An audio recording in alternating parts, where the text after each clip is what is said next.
Hello, Caroline. Are you there? Please reply if you're reading this. I wanted to ask you something. You married my son 2 years ago and came to live with us, but you're still working. Why is that? When are you going to quit that silly job of yours? You're going to be 30 in a few months, you know, right? You also know that my husband runs a company and someone has to take over that company after your husband. I suggest you start getting busy bringing a new member to this family, a male heir who will take over the company one day. Have you even put any thought into having a child? Besides, I sure would like to see a grandson soon. Good morning, Mother. I think I mentioned this numerous times, but the person that will take over as the president of your husband's company will be determined on merit. That's how your husband wants it. He's not going to have a family member just take over because this person is a relative. Well, that's all very virtuous and all, but that's not the real world, Caroline. In reality, my husband's company has been run by 3 generations of this family. It's been handed down from father to son for generations, and our company has profited because of it. Merit alone will not suffice. There is a little thing called tradition, which you seem to be lacking, Caroline. It has already been decided that your husband James will eventually take over as the next company president, and after him, his son, my grandson. Yes, well, tradition is all very good and all, but times have changed, Mother. I'm not saying it's wrong. If the person taking over is competent, whether that be James or someone else, I'm all for it. Will you stop contradicting me? You always find a way to refute everything I say. My husband has informed me that you are a very competent and reliable employee, but your competence and this issue are completely different. You are in no position to determine company policy. You're just another employee. I suggest you keep your nose out of it. I think that applies to you more than it does to me, don't you think? Pardon me? The person that will be promoted to that position concerns all the employees, and that person's decisions affect us all. You've never in your life worked at your husband's company. It seems obvious that it's you that has no right to decide who becomes the next company president or any other position. How dare you? How could you say that? I'm this company president's wife, for God's sakes. I certainly do have the right. Yes, I'm quite aware of that, but that makes no difference whatsoever. Makes no difference? Have you lost your mind, Caroline? I'm in possession of all my faculties, thank you. Do you really think that just because you're the president's wife that you can make such an important decision? Well, I have the right to. Just doesn't seem logical to me is all. This is getting nowhere.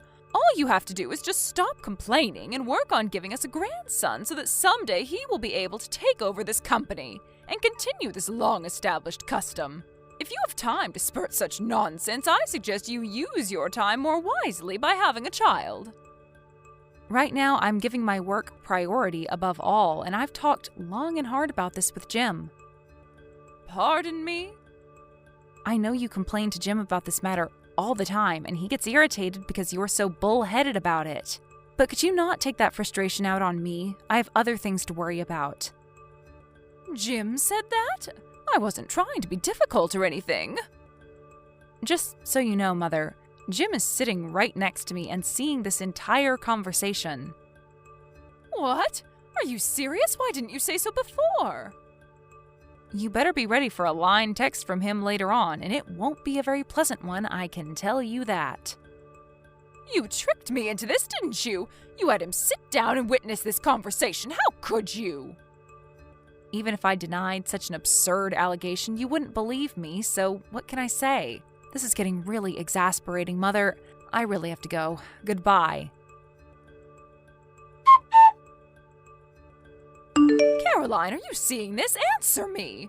I want you to come home right away and do a little cleaning. The place is a total mess. You married into this family and you live in this house. You have an obligation to do some of the chores. Sorry, Mother, I'm still at work and I have to do some overtime tonight. Got a project to finish up. Sorry. Are you serious? My husband left his position as president to become the chairman. There is not much time left for you to get to work conceiving a child. And why are you still working? There's no need. I want you to resign and stay home and fulfill your role as a wife. Excuse me? You want me to be an obedient little housewife, is that it? Are you all right, Mother? You know I'm not the type. Like I said, I give my work priority above all. Are you still going on about that? Anyways, Jim did the cleaning as soon as he got home earlier. He just sent me a line saying that he finished. Wait, you're having James clean the house? Don't tell me he's also cooking. Yes, sometimes, anyways. We're not even living together anymore. How could you even know the place is a mess? We both share household chores. When he's busy, I do the cleaning and cooking. That's what we agreed on. I don't need you telling us what to do. Don't tell me you want me to come to your house and clean too. Is that what you're getting at? Is that what a housewife has to do? This sounds like your typical mother-in-law pestering her son's wife kind of scenario, like in some daytime soap opera. We didn't opt to live near you guys just so you would pester us day and night. How could you say that? It's a mother's duty to look after her son and, in extension, his wife, to pass the experiences of being the wife of a company president. I'm sorry, Mother, but before you start with all the same old hot air again, I received permission from Jim to respond however I saw fit, just so you're aware. Jim gave you permission? And what's this about hot air? Also, I'm going to be pretty busy with this current project, so if you send me any messages that sound like the same old spiel, well, I'm simply not going to respond. Wait, what? So you're just going to ignore me, is that it? Yes, I already got Jim's permission to do it. Jim would never allow such a thing. I better have a talk with him about this nonsense. I really can't have you interfering with my work. We're in a crucial phase now, so I would appreciate your cooperation, Mother. You really know how to anger someone, Caroline. Yeah, well, whatever. How could you just ignore your mother-in-law, for Christ's sake? Always giving your work priority and shunning your responsibilities at home. What kind of a wife are you, anyway? I will make you listen and obey me. Mark my words, Caroline. You'll regret talking to me that way. Mother, have you gone totally nuts? Why did you go into our house without permission? And why did you change the locks? How do you expect us to get in? Are you trying to lock us out of our own home? Do you realize what you're doing, Mother? And besides, where the hell did you get a spare key? I never gave you one, and neither did Jim. I simply took my son's key and had a spare made down at the mall. Hold on a second, Mother. You had a spare made without us knowing? Yes, when he visited us last month, I saw his key case on the kitchen table. And when Jim and my husband were watching that football game, I drove down to the mall and had a spare made. He never knew it was missing. You just went and made a spare key to our house? For what, may I ask? Yes, that's because you two would never give me one. Jim promised he would when you first moved in. If I don't have a spare, how am I supposed to go over there and check the place and see that you're doing your duty properly? Mother, do I really have to explain? Stop right there, Caroline. If you want to enter this house again, I suggest you admit that you were wrong and obey my every demand. I want you to pledge that you will never disobey me, the mother of your husband, the current company chairman. And you mustn't forget that I'm the current president's mother. I want your solemn oath that you will never, ever again defy or refuse to obey your mother-in-law. I want your word or you're not entering this house. Wait a second. Did you just say the current president's mother? I'm not sure I understand you. That's right. Why is it so surprising? Just leave company matters to the current president. That would be my son, and focus on conceiving a child. You're the president's wife. There's no reason for you to work. Do as I say, Caroline, or there will be consequences. If you're so dedicated to your job, well, you can continue, but that means you'll have to divorce my son. And that's final. Oh, okay. So that's what you want me to do, huh? You want me to just resign from this company? Am I understanding you correctly, Mother? That's exactly what I'm trying to tell you. Have you finally gotten that through your little head? There are plenty of other employees that can take your place. That's what a company is for. You work, and when your time comes, you retire to raise a family. It's the normal course of things. Simply just resign and focus on bringing us a grandson. That's your role. It's about time you learned that, Caroline. Oh, Okay, Mother. That means we'll just have to see the demise of this company, I suppose. You're joking, right? The company won't go under just because one of its employees resigns. You hold yourself in too much regard, my dear. Mother, you never fail to astound me. I really thought you had the company's survival in mind and that you were serious in your concern regarding who would take over as president, but then you tell me that I have to resign, and not for the good of the company, but to have a baby. What are you trying to say, Caroline? My concern for the company and the family are clear-cut and logical. There is nothing irrational or unjustifiable about what I'm saying. Oh, but it is completely irrational in my opinion. Okay, so if you think what I'm saying is so irrational, then explain that to me. Which part of it is it that you find so unreasonable? Like I said, you attach too much importance to yourself. It embarrasses me whenever you applaud yourself, extolling the virtues of your own work all the time. I mean, how arrogant do you have to be to say the company will go bankrupt if you quit? My God, the audacity! Mother, I hate to tell you this, but I'm the new president of the company. Say again? What did you just say? I said, I'm the new president of the company. I recently took over. I'm surprised you didn't know. Stop joking around, Caroline. I'm serious. This is no laughing matter. This concerns the future of our family. The next president has already been determined, ever since he was born, as a matter of fact. How could he give that position to you, please? Then why don't you ask your husband or contact Jim right now and ask him? They will both tell you the same thing. Or you could even call the office and every employee there will tell you the same thing. This is some kind of prank, right? And what about James? What's James going to do? If he's not president, is he just a regular employee? That can't be. Jim's set to resign by the end of next month. Again, I'm surprised you didn't know. Resign? You're saying he's going to quit the company? Yes, he says he has other objectives, so for now he'll work freelance and see how things go. Freelance? Meaning he's not even going to be employed by a company? Yes, for a while, I guess, after which he says he will eventually start his own company. Start his own company? But why can't he just take over this company? Why would he start his own? Don't tell me you don't even know about that. I thought for sure you would know that. I didn't realize there was such a lack of communication in your family. Jim said that when he went to visit last time, he brought it up several times. He did? I never... He told me that your husband and Jim discussed this possibly years ago.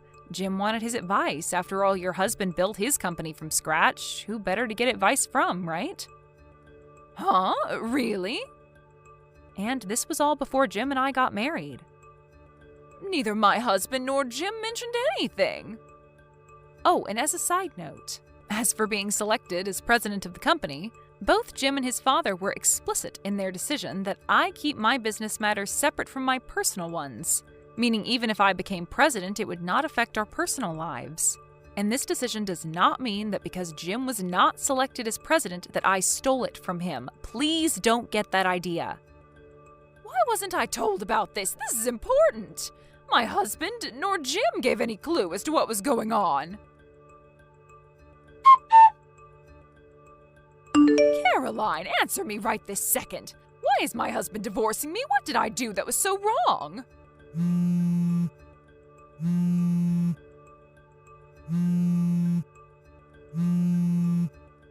Ever since you arrived, this family has gone totally haywire. You ruined our family, Caroline. And why did Jim throw away the opportunity to become the president of his own family business? And now he's a freelancer? Why? And my husband, he didn't lift a finger to stop him. As a matter of fact, he encouraged him to quit and become a freelancer. What has gotten into everyone? You put a jinx on this family, Caroline. But the worst was yet to come. They appointed you as the next president of our company? How did you manage to dupe everyone? And now my husband wants a divorce? This is like some nightmare. Well, for one thing, you came barging into the offices of our company announcing to everyone of your status as the president's wife, screaming and demanding that your son be appointed president and that after him, our non-existent son, your grandson, be in line to take over after him. That didn't go over too well, especially with your husband. He was humiliated in front of all of his employees. Well, I only did that to protect our... If that security guard hadn't stopped you, you were going to come barging into my office and make a scene, weren't you? But your actions were futile, a complete waste of time. Did you really think that you would be able to change policy or any decision the company makes? You have zero authority to make such demands. But I'm the president's wife! It doesn't matter, Mother. I'm sure your husband told you many times about his frustration with the old traditions. That generation after generation you select a family member as president. It just didn't sit right with him. He wanted a more merit-based system. He believed a more equal and fair playing field would allow the company to grow beyond its wildest dreams, instead of clinging to old traditions. No, he never meant those things. He was always a family man, always followed tradition.